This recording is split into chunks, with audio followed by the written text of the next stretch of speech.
gym na. So, actually, gusto kong tingnan dito ng mga youth. May grupo-grupo kasi ng mga tao at sabi, tayo, nag-claim na tayo ang believer. Ang Trinitarian, nagsasabi rin, sila yung totoong believer. So, pag nagtagpo yung isang youth, babae man o lalaki, nasa oneness group at isang Trinitarian, sasabihin ng lalaki doon sa babae, ako Christian din. Ikaw Christian din. Parang gano'n ang kanila, di ba? Pareho tayo nag-claim. When actually, pag inaral natin, mayroong isang linya doon na naghihiwalay sa pagitan ng Trinitarian at ng oneness. For example, yung Godhead at saka yung baptism. Diyan, hindi po sinasabing sobrang laki, hindi rin sinabi masyadong maliit, pero pwede nating masitid na dapat bago dumating sa punto ng engagement po ng pagpauo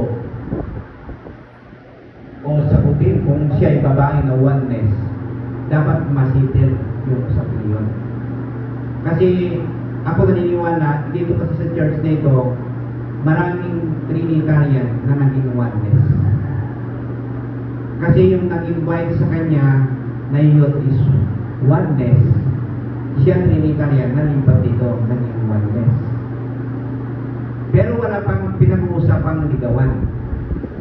Kaya lang, madalas, ang nagiging dahilan kung bakit napapalapit sa church ang isang Trinitarian na Kristiyano is because mayroong isang oneness na nagkaroon sila ng link.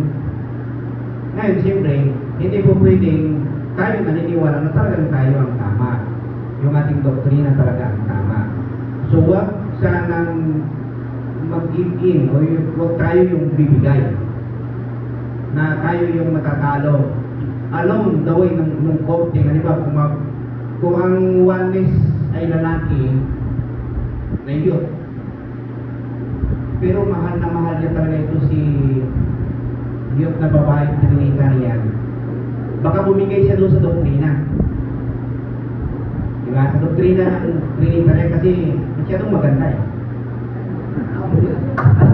Kasi consideration doon eh, maganda masyado. Pero sabi niya kay Pastor, kung naman yan, mapag-uusapan naman later on, diba? Yung mga later on, pwede naman masitid yan.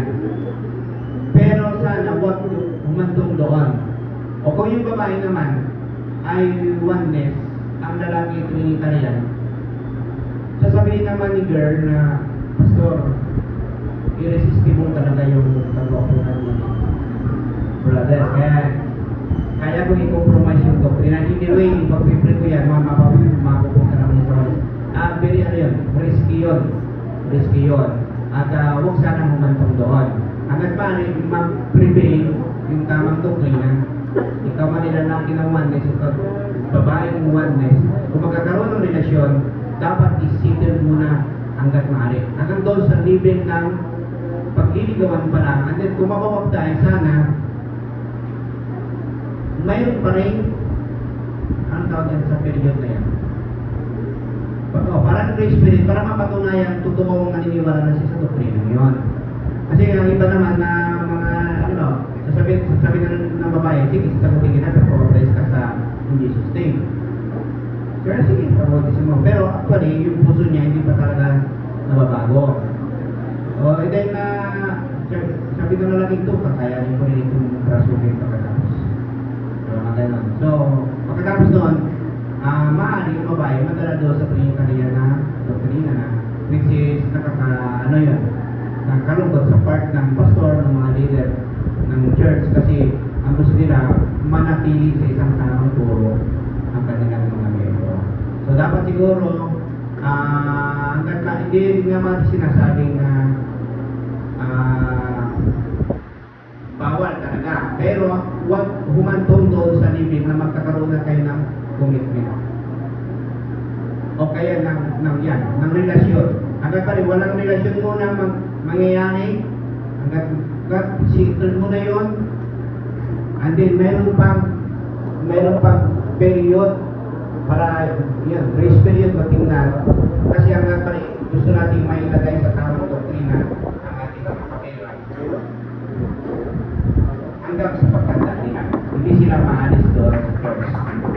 So yun ang dapat natin yun yung burden ng pastor, pastora, inalaban nila ng patayan ng kanilang mga miyembro. Huwag lang mapunta sa maling guro. Although yung Trinitarian, magkakaiba, ibang grupo yan. Mayroon pa ibang grupo na mas malayo, which is mas ano na yun.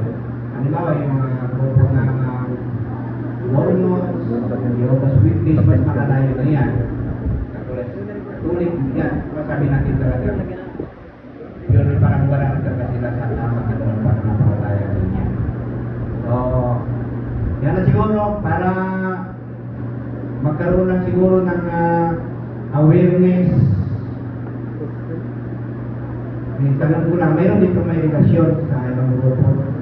Be honest lang sa kamay na mayroon. Para isipin natin. Sige. Taas sa kamay, huwag lang mahiya.